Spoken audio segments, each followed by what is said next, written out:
já. Boa noite a todos os ouvintes. Nós estamos aqui mais uma vez, nesta quinta-feira, 13/6, no programa Vivendo em Conexão. Hoje nós estamos aqui com a Cleide Machado, presidente do Ibraper, e com a Sumaia Teles de Menezes, psicóloga, especialista em psicologia clínica, coordenadora de grupos de estudos, psicanalista, membro filiada no Instituto Brasileiro de Psicanálise Winnicottiana, IWA, International Winnicott Association, e organizadora da página Winnicott em Foco.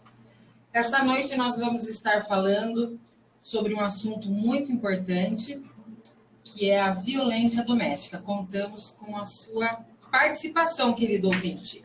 E eu sou a Evelyn. Tem um áudio que eu vou liberar já da Dani. Para dar boas-vindas a todos vocês ao nosso programa Vivendo em Conexão, com a nossa querida rádio Antena Hits, proporcionando esse espaço sempre para nós, a nossa querida e amada Érica. Hoje nós vamos abordar um tema muito importante e relevante para todos nós, que é violência doméstica. Trouxemos uma especialista aqui para falar um pouquinho sobre esse assunto e ensinar cada vez mais como que nós podemos melhorar como pessoas e como nós podemos seguir algumas dicas que são ditas aqui no programa para que a nossa vida seja melhor, para que a vida das pessoas à nossa volta seja ainda melhor, tá bom? Boa noite, sejam todos bem-vindos e vamos começar por mais um programa.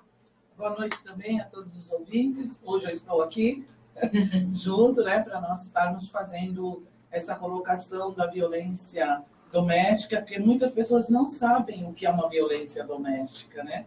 Então, hoje nós vamos estar falando sobre isso com a Sumaia e agradecemos muito a participação dela aqui no nosso programa, Vivendo em Conexão. Boa noite, meninas. Em primeiro lugar, eu agradeço o convite, mais uma vez, Evelyn, obrigada. E eu espero que eu possa contribuir de alguma maneira tanto com o pensamento quanto a vida das pessoas que estão ouvindo a gente hoje. Obrigada. Vamos lá, Cleide, você começa? O que seria a violência doméstica, Sumaia? Bom, eu acho que a gente podia conversar de uma maneira não tão teórica, né, no sentido de trazer uma citação de livro ou um autor, mas poder falar de uma maneira simples, né? A violência ela não se caracteriza apenas com socos, pontapés, murros, mas também a violência psíquica, né? Então, a violência doméstica ela pode estar enquadrada tanto em aspectos de negligência, né, com os cuidados de uma pessoa, quanto violência física e violência psicológica.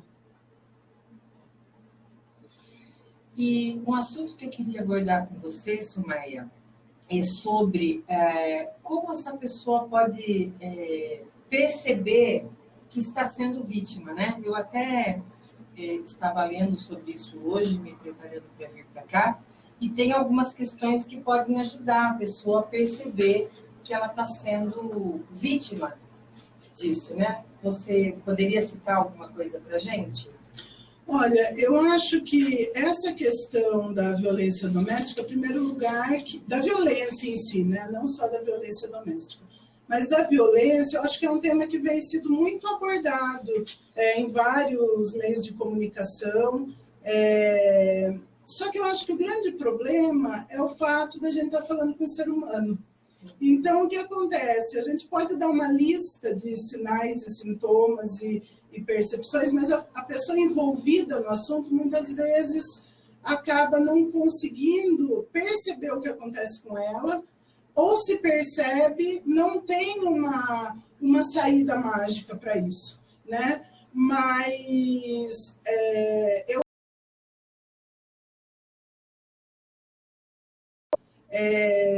as pessoas elas acabam achando normal ou que faz parte da vida um empurrão, um tapa, palavras mais... não vou dizer palavras grosseiras, porque todos nós somos humanos e a gente a gente acaba brigando mesmo, né? Brigando, discutindo. O problema são as ofensas, né? Ofensas de um nível mais profundo, com palavras que humilham e que acabam levando a gente a um patamar onde a condição de estar sendo cuidado se perde. Sim, na questão de deixar a pessoa num estado psicológico bastante desfavorável. Negativo, né? Negativo. É claro que numa briga ninguém está bem, né? Mas existem formas de discutir. Eu posso discutir como eu posso humilhar, eu posso dar um murro na mesa como eu posso dar um murro numa pessoa. Então, acho que a intensidade e a maneira como isso chega. Porque uma coisa que a gente tem que entender é que a agressividade faz parte do ser humano. Agora, como eu vou lidar com essa agressividade, de que forma ela vai estar passando pela minha vida, aí sim a gente pode, de repente, encontrar maneiras mais saudáveis, né? Sim, e outra coisa também, como nós estamos com um número muito alto de feminicídio, às vezes, não é que passa despercebido, mas passa num patamar abaixo a violência contra o homem, Exatamente. Contra a criança e contra o idoso, né? Eu fiz parte do Conselho do Idoso e do Conselho da Criança e do Adolescente. E a gente vê, assim, um número alto também de agressões, porque é um ciclo, né? Se a mulher, muitas vezes, que é agredida, não todas, claro, mas a gente vê uma incidência de mães agredidas que agredem filhos. Sim, sim. Né? E eu vou colocar uma outra coisa aí na sua lista de coisas que não se pensam, né? Tanto no homem, quanto na criança, quanto no idoso, no deficiente, né? E também a questão de que o agressor também sofre uma patologia. Sim, né? Nós temos a falsa ideia de que o agressor está bem. Sim. E o agressor, ele é tão vítima no sentido de tão doente quanto o agredido. De quem aceita, né? Exato. Ele necessita de tratamento tanto quanto quem é agredido.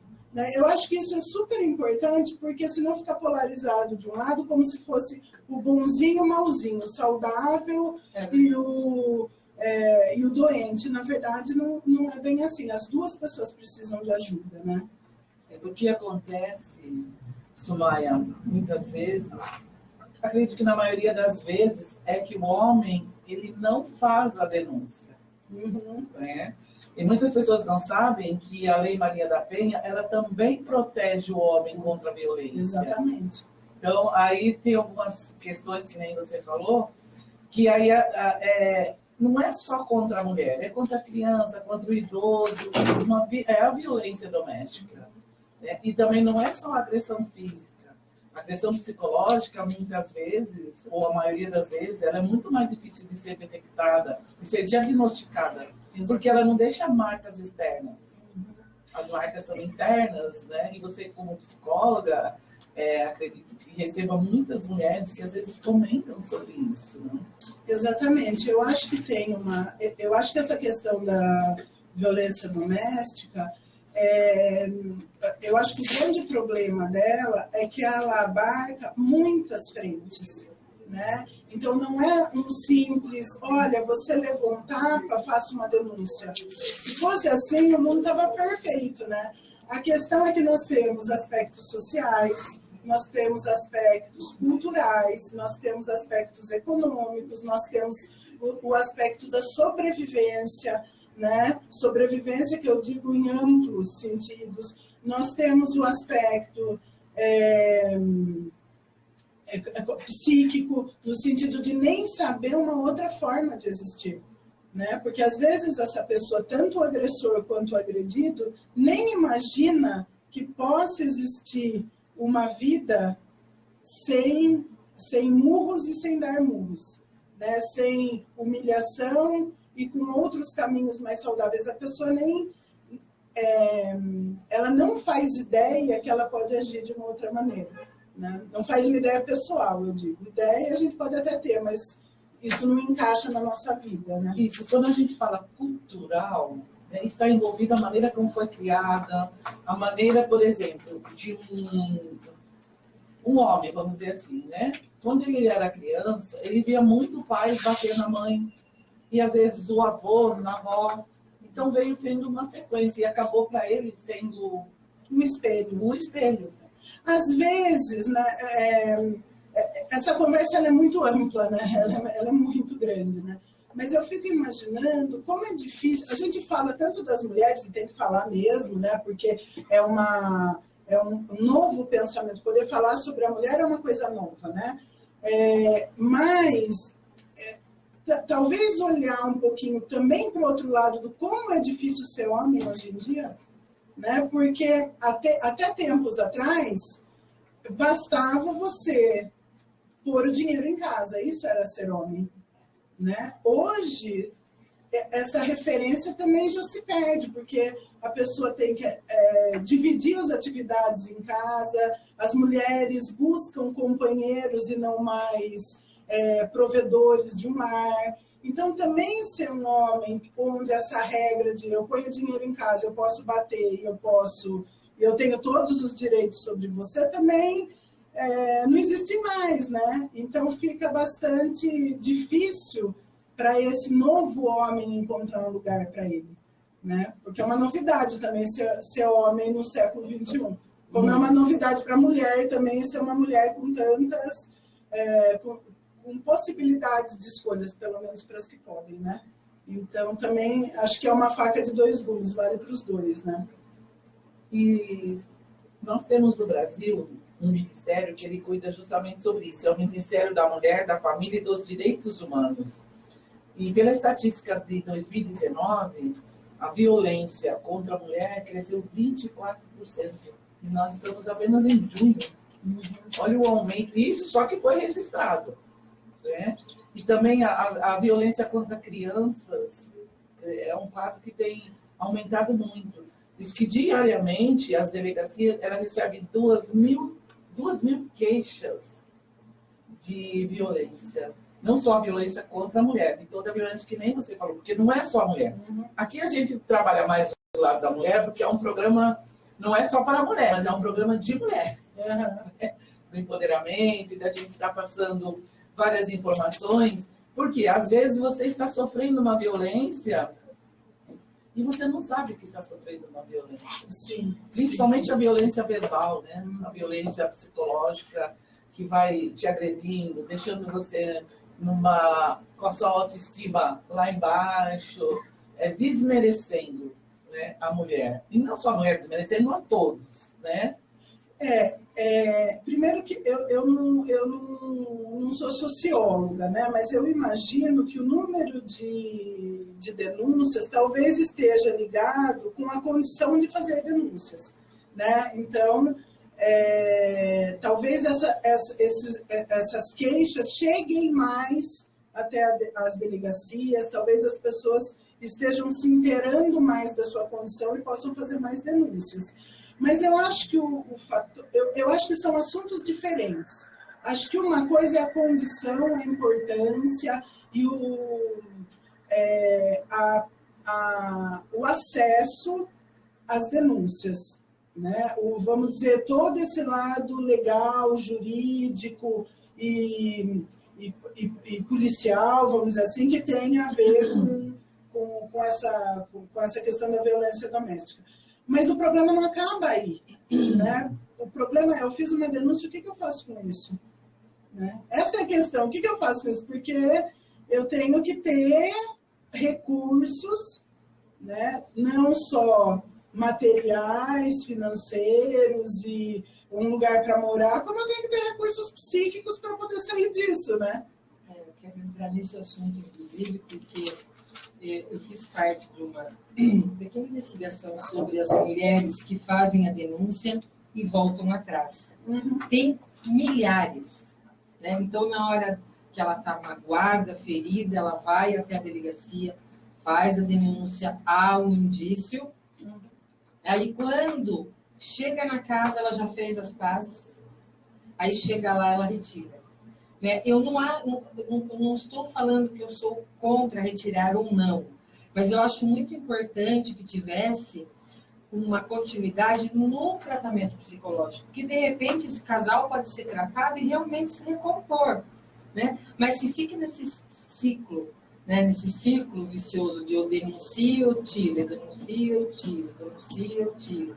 Então, daí não há um tratamento da saúde psicológica desse casal. É da saúde do casal, inclusive. Do casal, exatamente. Porque a gente também tem que lembrar que a história da violência, ela não se faz por si só. Muitas vezes a gente tem comorbidades, né? O álcool, as drogas, uma alteração, uma doença psíquica com alteração de comportamento, trazendo essa agressividade de uma maneira mais intensa. Então, tem N fatores. Né? Então, eu acho que é muito importante levantar a bola da temática. Né? Mas não achar que essa temática se resolve simplesmente com uma conversa, ou com uma ida à delegacia, ou com... como falo, eu vou pegar minha mala e vou embora.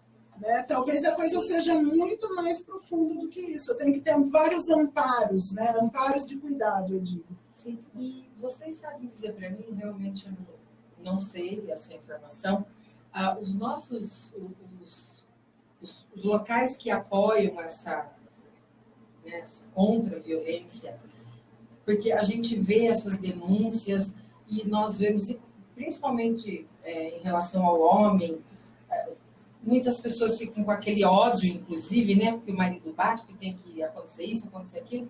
Mas existe, dentro do governo municipal, no caso, um órgão que cuide, que possa encaminhar essas pessoas para uma terapia, para algo que leve eles para um outro lugar, que não seja voltar para casa e continuar tudo de novo? Eu acho que eu não posso te responder de uma maneira tão objetiva, porque realmente eu não estou dentro da rede, né, para informar os encaminhamentos, como eles são feitos de uma maneira mais sistemática. Mas eu tenho a impressão que as coisas se perdem no meio do caminho. Né? Porque mesmo que haja um encaminhamento eu fui ao posto de saúde, foi detectada uma lesão. Eu não sei o quanto se perde desse caminho até um atendimento psicológico. Né? Eu não tenho números, mas eu tenho certeza que isso se perde. E com certeza também a gente não deve ter um número de atendimentos suficientes. Eu não estou dizendo que quem está lá trabalhando é falho. Pelo contrário, geralmente quem está no serviço são pessoas bastante empenhadas, mas eu não sei se existe o número de profissionais, né, para atender essa demanda que, como eu disse, ela é muito complexa. Né? Ela não é apenas de uma orientação, né? Ela é de um suporte que se faz de uma maneira em várias frentes. Né? Eu tenho um exemplo aqui, inclusive, que se chama o ciclo da violência doméstica, que é o aumento da tensão, o ataque violento e, entre aspas, a lua de mel, que fala que número 1, as tensões acumuladas no cotidiano, as injúrias e as ameaças tecidas pelo agressor criam na vítima uma sensação de perigo iminente. Aí o ataque violento, né, o agressor maltrata física e psicologicamente a vítima, esses maus tratos tendem a escalar na sua frequência e intensidade. E, por último, a lua de mel. O agressor envolve agora a vítima de carinho e atenções, desculpando-se pelas agressões e prometendo mudar, nunca mais voltará a exercer violência. Mas nós sabemos que no caso dessa defasagem psicológica, não é isso que vai acontecer, né? Porque, na verdade, eu acho que tudo que envolve saúde mental, a conversa é sempre muito ampla. Né? Eu posso ter dentro disso que você falou, né? desse ciclo que você disse, eu posso ter pessoas que têm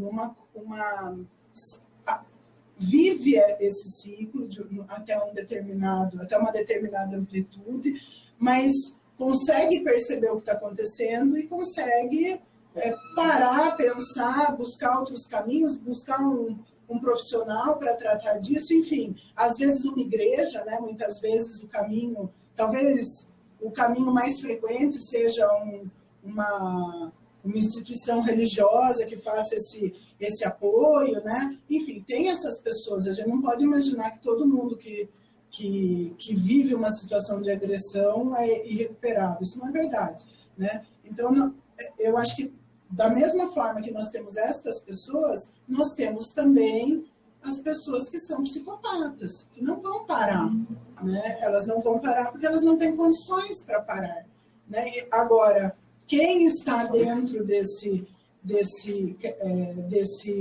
espectro, cada caso é um caso, né? Então, eu acho que a questão é poder ser preventivo, né? Isso é muito importante. Eu acho que a prevenção. Né? Então, a prevenção de poder, talvez, no primeiro tapa, no primeiro empurrão, na primeira ofensa, de repente poder parar, observar um pouquinho. Uma outra coisa que é importante é o grau de dependência que eu tenho do meu companheiro, da minha companheira. Né? Porque eu ficar inteiramente à mercê dessa pessoa, seja financeiramente, seja, enfim, em amplos os aspectos, isso não te coloca na condição de explorar os seus próprios recursos pessoais. E daí, se eu não uso os meus recursos, como que eu vou encontrar os meus caminhos? É muito complicado. Eu só encontro caminhos se eu uso, se eu exploro a vida, se eu caminho pela vida. E se você não guarda só para si, é verdade? E aqui em Sorocaba, a gente tem o Sim Mulher, que colabora bastante. E o Sim Mulher, ele não cuida só de mulher. Tem também um trabalho feito para os homens agressivos. E muitos aceitam o tratamento. Estar ali fazendo a prevenção. Porque muitas vezes ele nem sabe por que está fazendo isso. Tá? Nós temos aqui um comentário de uma ouvinte lá de São Paulo. Ela disse que viu na televisão, um dia desses, que a filha fez a denúncia. E a mãe foi lá e desmentiu a denúncia. E depois, como a mãe desmentiu a denúncia, não foi feito nada. E essa filha hoje está presa. Porque ela, na realidade, acabou sendo violenta e acabou matando o pai. Então, né, eu acho que talvez a palavra de ordem de um caso assim seja prevenção. Você vê que o caminho ele foi interrompido inúmeras vezes, né? Porque a gente não nasce adulto, a gente nasce bebê, né? Então, por quantas possibilidades de atenção e cuidado uma pessoa passa no decorrer da vida e nada foi feito. Porque essa pessoa passou pela escola, passou pelo pediatra, passou pelo médico de maneira geral na vida, pode ter passado por um psicólogo, né? Vive numa sociedade, num bairro, e tudo foi os cuidados não chegaram, é isso que eu estou querendo dizer, a prevenção não chegou. Então, a gente vê um desfecho trágico para algo que poderia, de repente, se nós tivéssemos um sistema preventivo, a coisa poderia ter outro caminho, né? Não sei se vocês lembram daquela moça que gravou a própria morte, né, a manicure, que ela fez as denúncias na polícia e daí, no final, ele ameaçou e foi, né, chegou no salão que ela trabalhava e atirou nela, não sei quanto, né, deu nela não sei quantos tiros. Quer dizer, temos dois problemas aí, né? Um preventivo, que essa pessoa estava ali, não foi para um outro lugar e tinham sido feitas denúncias. Por outro lado, né, que a pessoa fica esperando também e põe até a câmera, né? Quer dizer, o cuidado da saúde, de uma maneira geral, acaba sendo muito, muito precário, né? Bem recente também, nós tivemos o caso agora desse ator que foi assassinado, o pai e a mãe. E na entrevista, a mãe ontem falando que isso já vem muitos anos. E Uma pergunta que eu gostaria de fazer. Por que a mulher, às vezes, ela suporta tudo isso? Você que trabalha bastante na área psicológica, você tem alguma, assim, alguma colocação sobre isso? Olha, como eu falei, eu vou falar de uma maneira simples, tá? Eu não quero entrar nos termos do psicanalês, do psicologia, senão eu vou falar para mim. Não vou falar para as pessoas, né? Acho que daí não vai ser legal. Mas eu acho que a questão é que para eu fazer algo para que eu possa ter saúde, eu tenho que estar inteiro. Para eu estar inteiro, eu tenho que ter um desenvolvimento saudável. Desenvolvimento saudável, ele é amplo. Ele é saúde, é corpo, é psíquico, é cultural, é social, é financeiro, né? É nutricional. Então, quer dizer, eu preciso tanto de aspectos sociais quanto de uma cultura próxima, de uma sociedade próxima que me permita ter uma integridade, vamos dizer assim, ter uma integração para o meu desenvolvimento. Eu acho que não precisa ser muito estudioso para saber que a nossa sociedade está bem longe disso, né? Agora, também tem uma outra coisa, senão vocês podem virar para mim e falar assim, então quer dizer que é só na população mais carente que isso vai acontecer? Duas coisas são importantes lembrar. Uma, violência doméstica não tem classe social. Tem índice, porque a parede da casa de papelão é bem mais fina do que uma parede de tijolo. Dois, possivelmente o cara que mora ao lado da casa de papelão, ele não vai ter medo de ser, como fala, receber um processo, né?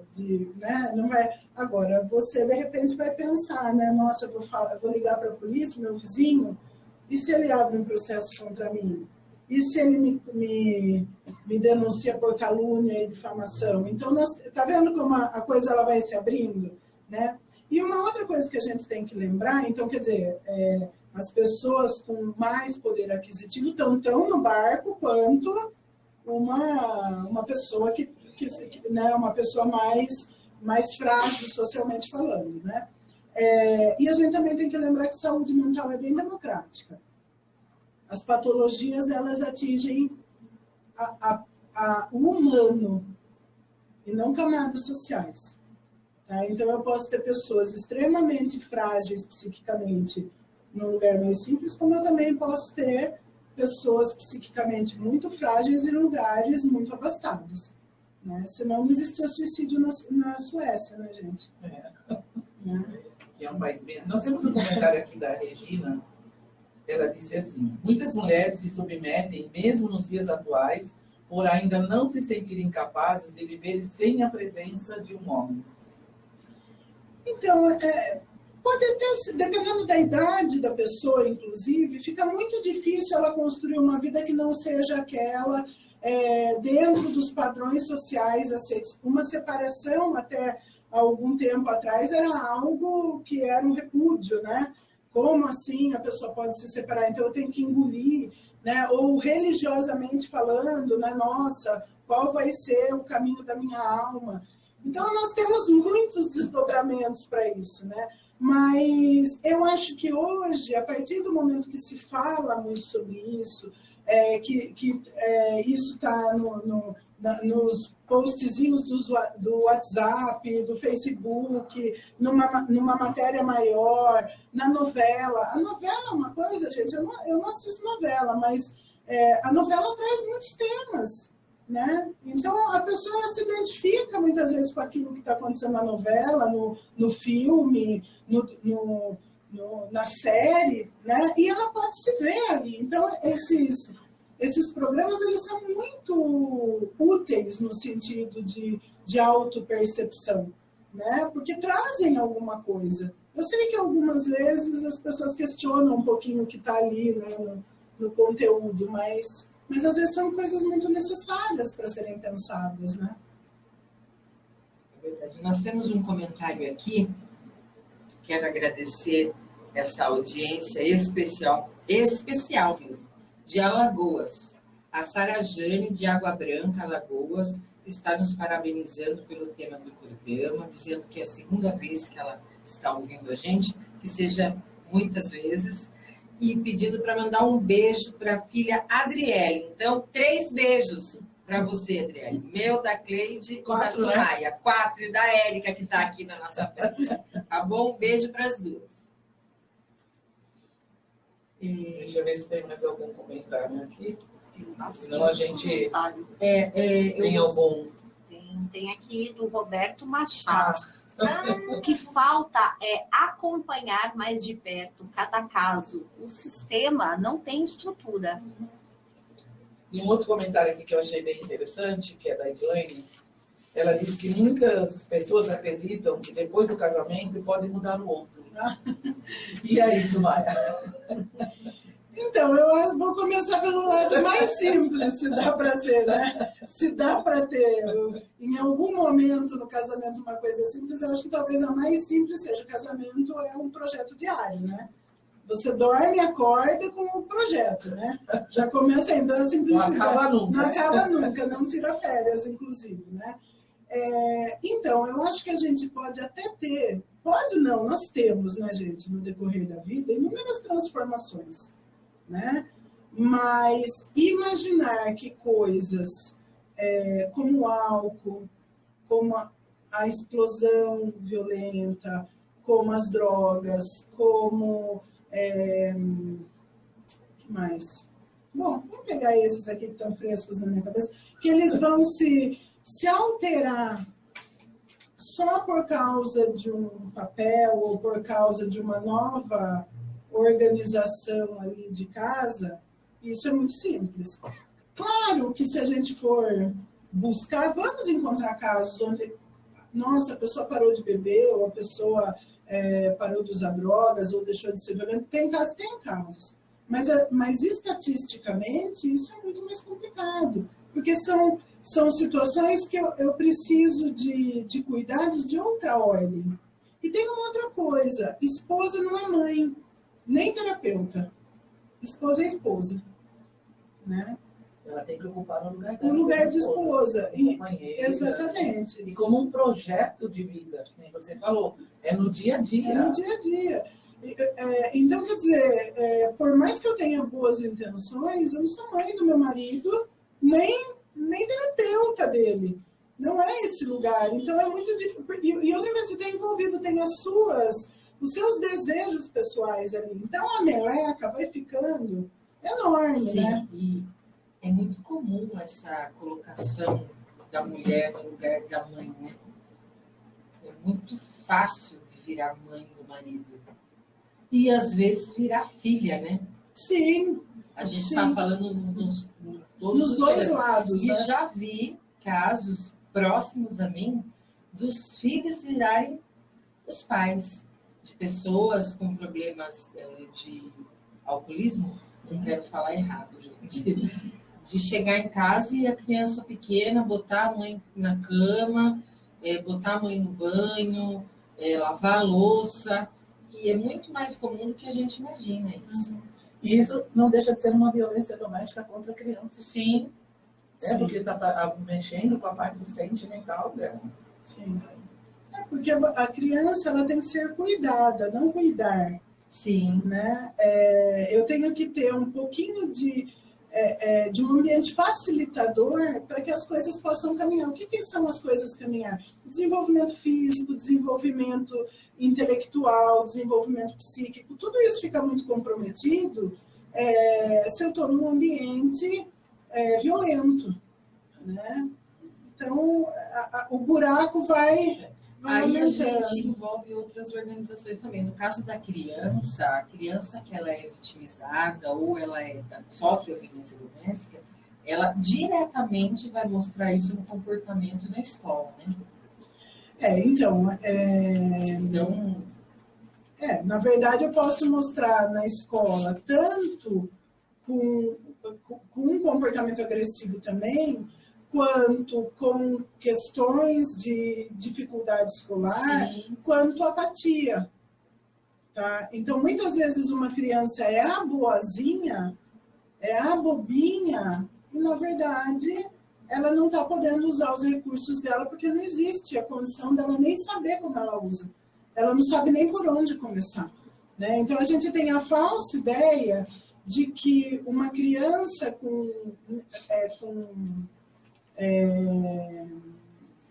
que precise de um cuidado é só aquela que é agressiva. E, na verdade, uma criança muito quieta, né, também pode ser. É que ela não incomoda.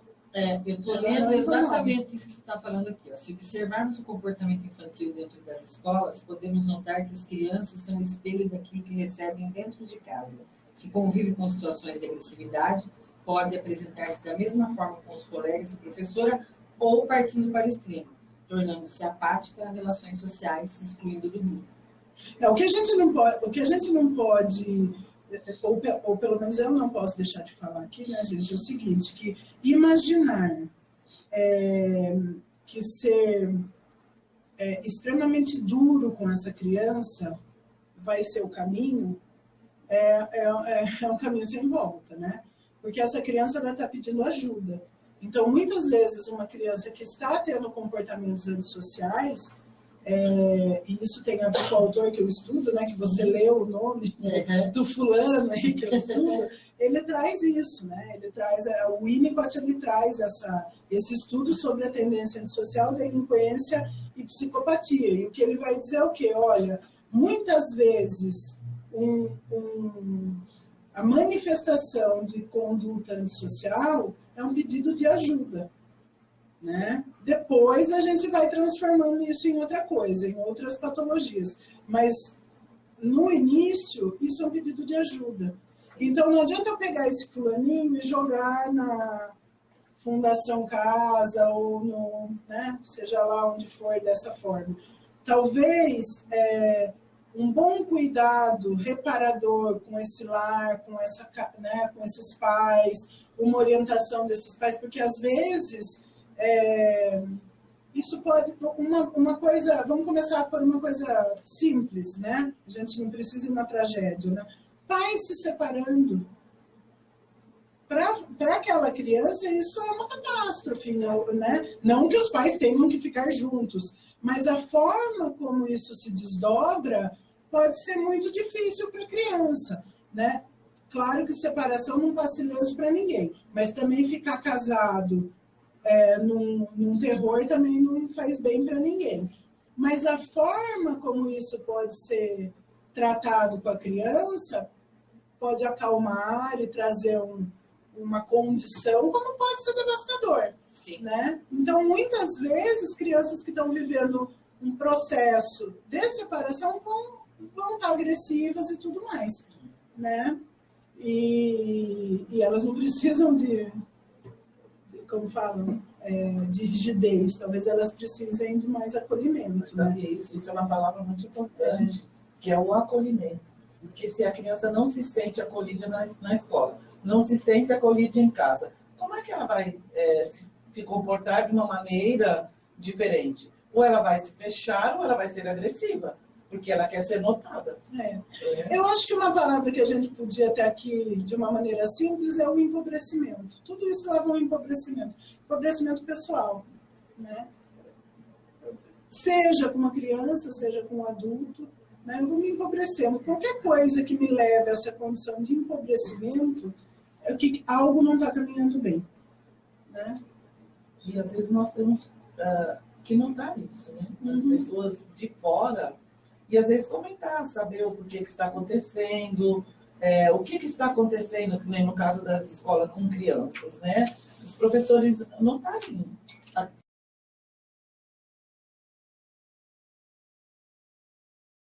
Você citou aí um caso simples, não simples, mas assim, sem uma violência, que é a separação dos pais. Para a criança isso significa muito, porque ela tinha um lar, né, com pai e mamãe. Agora ela se sente perdida. E muitas vezes, por que será que eles se separaram? Sim, aí tem exatamente, aí tem os desdobramentos das idades, né? Cada idade vai ter uma fantasia do porquê que se separaram. Uma outra coisa que também é uma violência doméstica é a questão da alienação parental. né? E isso, muitas vezes você faz o seu filho de aviãozinho, mas uma coisa eu estou falando de um filho de 20 e tantos anos, viu? E aí, vai rolar pensão para pagar a tua faculdade? Isso é uma coisa. Outra coisa é uma criança de 2, 3, 4, 5 anos levar o boleto para o pai. Esse é um assunto de adulto, não é assunto de criança. Então, mas a gente também tem que entender que, às vezes, é o único caminho que essa mãe e esse pai conhecem. E daí, cadê a orientação? Cadê poder falar, olha, isso aqui é assunto de adulto? Às vezes, essa pessoa também nunca foi tratada como criança, né? Ela não sabe, ela não sabe o que é ser criança sem estar envolvida com problema de adulto, né? Eu acho muito importante a gente estar abordando isso dos dois lados, né? Eu volto a falar que a violência ela sempre foi vista como um mocinho bandido. E hoje nós estamos abordando aqui de uma forma bem diferenciada, né? Para a gente passar para a população, para o ouvinte, parar para pensar essa questão do outro, do agressor. O que leva ele a ser agressor? Quais são as feridas desse agressor? Porque tem feridas, né? A gente sabe que tem. No Brasil, a gente tem algumas casas de acolhimento ao agressor, o tratamento. Fora do Brasil, em Israel, existe um trabalho entre os psicólogos e assistentes sociais, e eu achei muito importante, essa foi a finalização do meu curso como assistente social, meu TCC foi baseado em cima disso, porque todo mundo fala assim, só contra a violência, contra a mulher, contra a mulher, contra a mulher. Mas os homens também, eles são vítimas, muitas vezes, né? E fora do Brasil tem um trabalho muito bonito em cima disso, com psicólogas e assistentes sociais. Elas montaram uma casa de abrigo para os homens. Não para os homens que foram vítimas de violência, mas os que causam a violência.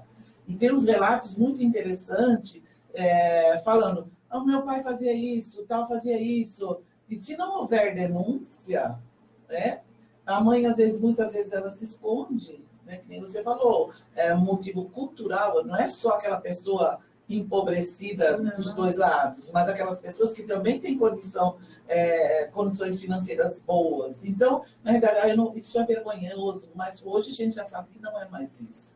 Então, no Brasil também já existem várias casas. É que, infelizmente, não tem a divulgação como deveria ter.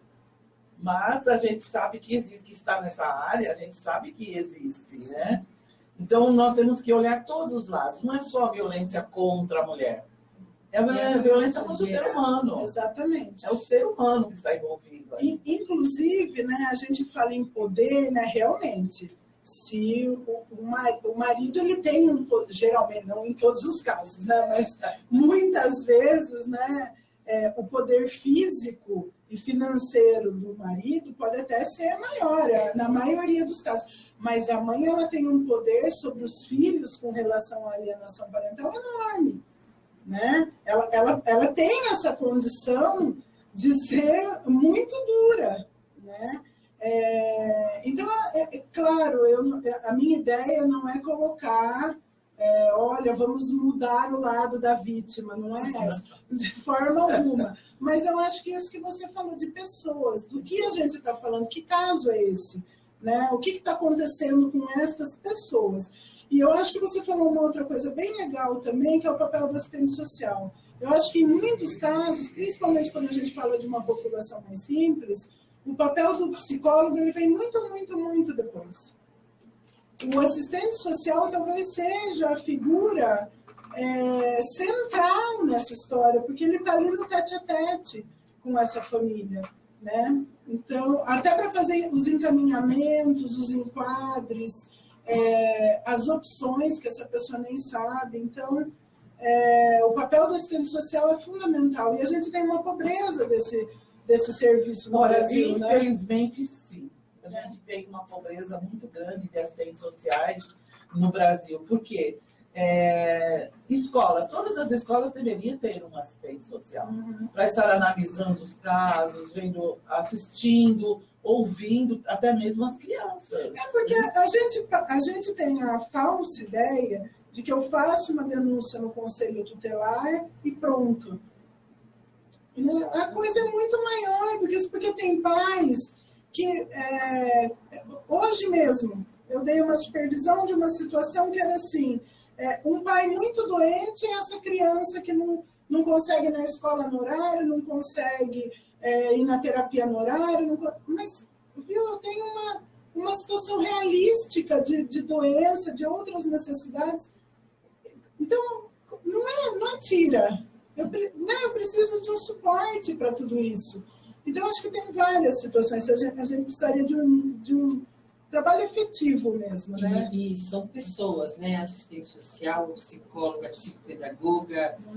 É um contexto, conjunto, né? Um contexto. Mas é que a assistência social, principalmente para como fala, casos mais de uma população mais simples, o assistente social ele tem um acesso muito inicial àquilo tudo, ele é muito mais preventivo. O psicólogo ele vai chegar até por um encaminhamento. O psicólogo não está nessa frente, Sim. Ele vem depois, né? E nós temos uma deficiência muito grande. É uma coisa que eu vou falar aqui, às vezes as pessoas... Nós não temos um assistente social dentro do Conselho Tutelar. Eu estive lá esses dias para me inteirar sobre uns assuntos e foi me passada uma conselheira. Olha, me recebeu muito bem, explicou. Ela falou, Cleide, isso aqui procede dessa maneira, isso que você está... E eu pensei assim, onde está a assistente social do Conselho Tutelar para ouvir, talvez a mãe, talvez o pai, a avó, alguém que... A conselheira, ela também está amarrada a uma série de coisas, como primeiro a denúncia na delegacia, fazer um BO de ocorrência. Então, não é fácil também. Por isso que haveria essa necessidade, que nem você falou, em primeira instância, em primeira colocação, assistente social. Afinal de contas, a gente estudou para isso. E fica uma coisa assistencialista. Dá uma cesta básica. Isso não é papel da assistente social. Não é isso, né? Quer dizer, como essa pessoa vive, o que está acontecendo, porque daí a violência física ela vai ser fruto desse sistema. O que resta para mim, muitas vezes, enquanto homem, principalmente, né? Não que sejam todos os casos, é óbvio, mas é poder usar o meu músculo. Né? O que resta para mim, muitas vezes, é a minha força física. E como aqui nós temos um comentário de uma ouvinte, a Graça, de Votorantim, você vê, olha como é interessante, né? Na separação, ela sofria e se sentia culpada por causa da filha. E quase ela voltou com essa pessoa, né? Porque ela via a filha de 8 anos sofrer, ela começou a fazer xixi nas calças, na cama, mudou o comportamento dela. E ela disse assim, como a filha sofria muito, ela quase voltou para esse marido agressor. Na realidade, você vê, olha, as coisas que acontecem. Às vezes você condena uma mulher, ou condena... por que viveu nesse casamento tanto tempo? Então tem que ver que a mulher está doente também. E às vezes ela faz isso, e ela fala assim, ó, emocionalmente, hoje, nós duas somos muito mais felizes. Porque ela tomou uma posição, ela falou assim, não, eu vou procurar trabalhar com isso de outra maneira. Eu acho que tem uma outra coisa, né? Eu levantei a questão da separação como exemplo, e como eu disse, não dá para a gente imaginar que não se separar também vai resolver o problema, porque não vai. Né? Viver num caos é tão pior do que você viver a realidade de que os meus pais não podem viver juntos. Então, é mais saudável essa realidade do que viver num caos. Isso é uma coisa. A outra coisa é que, mesmo a questão da separação sendo o caminho possível, o melhor caminho, né, para alguns casos, ele não é ileso. Até porque ninguém se casa para se separar, né, gente? Ninguém casa e fala, oi, casei, amanhã eu vou... Não quero mais. Não quero mais. Então é um sofrimento muito grande. A própria questão da violência, é muito difícil entrar na cabeça da pessoa que, poxa, o que está acontecendo comigo não é o que estava no meu checklist de felicidade. Então, lidar com essa dor, lidar com essa frustração, é um caminho um tanto quanto complicado, porque é você olhar para a ferida, né? A Érica deu aqui para nós o telefone, né, da violência doméstica, que é o 180, que pode ser feita denúncia por ele. Né? Então, as pessoas estavam perguntando aqui se tem Tem sim, é o 180, que você pode ligar, né, e denunciar. Denúncia não quer dizer que o caso vai ser resolvido. Não, com certeza. Porque às vezes a pessoa fala assim, eu liguei, eu denunciei, mas nada foi feito. Na realidade, é um conjunto. Exatamente. É um todo, né, Sumaya? É um todo, né? Exatamente. Vamos dar uma paradinha aqui para nós falarmos uma boa noite lá para a Zenaide Zenaide Mendes, lá de Porto Belo, está nos assistindo, viu? Esse tema foi pedido, né? Que bom, que legal. A Cíntia Barros também está dizendo que tem muito orgulho de nós, né? Aqui, mulheres. E nós temos aqui também um advogado assistindo a nossa live aqui. Eu vou convidar ele, Elins, está convidado para vir falar aqui no nosso programa, falar sobre um pouco como é que as mulheres podem estar trabalhando isso, né? E muito obrigado por você, agradecemos por todos os nossos... A Cirlei, lá de Florianópolis, nos assistindo, então nós já estamos ficando... Legal, né? E principalmente um tema como esse, né? Que a violência doméstica, que as pessoas pensam assim, a violência contra a mulher. Não, a violência contra a pessoa. Exatamente. Contra a pessoa. E o que a gente levantou também foi, né, o que a gente pode estar sugerindo, a Cleide falou do 180, que é a central de atendimento, mas você que passa por um problema desse, pode estar procurando ajuda psicológica, sempre tem um instituto,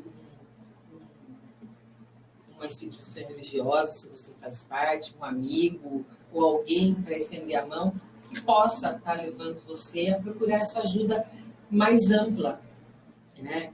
Hoje em dia a gente já tem faculdades oferecendo ajuda psicológica, quase que todas as faculdades de Sorocaba têm esse trabalho, né? Não quero citar nomes, mas quase todas as faculdades têm essa ajuda. Lembrando, você que não sabe disso, as grandes faculdades de Sorocaba têm um centro de psicologia que dá e faz esse trabalho gratuitamente. Então, procure. Faça isso por você, pela sua saúde e pela sua família, né? É isso. Vamos fazer as considerações? Vamos, queremos agradecer muito a Sumaya, que teve a disposição de estar nos atendendo, estar aqui conosco. Espero que essa seja só a primeira, né? Que você venha falar mais, né? Trazer algum tema que você queira discorrer aqui no nosso programa. É o Vivendo em Conexão. Ele é toda quinta-feira, e cada quinta-feira nós temos um tema, e nós aceitamos as sugestões, né, de quem está assistindo, para estar aqui, porque nós temos pessoas que podem nos ajudar, falando, que nem você falou, o que você ficou dentro, para as pessoas entenderem realmente, né, o que é a violência, e falou em termos que nós podemos estar entendendo e explicando para o outro. E essa parte que as pessoas às vezes deixam muito passar, que é a parte do assistente social, que ele não só dá uma cesta básica, mas ele não é... O assistente social ele não é assistencialista. Mas só que os assistentes sociais têm que entender isso também. Do sistema, né? Que eles têm que se posicionar, nós temos que nos posicionar como assistente social. Então, olha, esse é o trabalho que tem que ser feito pelo assistente social. Olha, então mande projetos, mande perguntas, né? Venham aqui falar também, né, no nosso programa. E a gente agradece muito a sua presença, você se disponibilizou a vir aqui, né, como nossa convidada, tá? E gostamos muito da sua presença e da sua fala também. Os convites depois. Sim. Eu que agradeço, né, essa oportunidade de estar aqui. Foi muito gostoso, eu adorei, né? Estou disponível para outros temas, sempre que for possível. E achei ótimo, achei o programa bastante... uma condição de poder trazer para quem está ouvindo a condição de estar pensando em alguma coisa. Então, parabéns para vocês pela iniciativa, por estar, né, levantando temas tão importantes. Bacana. Pessoal, queria lembrar aqui que tem 2 eventos super importantes e bacanas no dia 29. Então, no dia 29, agora, 29 de junho, nós vamos ter o 3º encontro do Batom, né? das 9 às 18, Cleide? Isso, das 9 às 18. Nós vamos estar divulgando, está sendo divulgado nas redes, tá? A inscrição pode ser feita com a Cleide através do telefone 98123-2072. 98123-2072. E no dia 29 também, das 14 às 18, vai estar tendo workshop O que domina seus pensamentos define sua vida. Com a Dani Franco, eu vou estar lá com ela também para receber vocês. Super legal esse workshop, gente. Então, vocês podem estar ligando para mim ou para a Dani através dos telefones 15 998241247 ou 997053385. Obrigada, por favor, o 998241247, 997053385. 3385. Isso.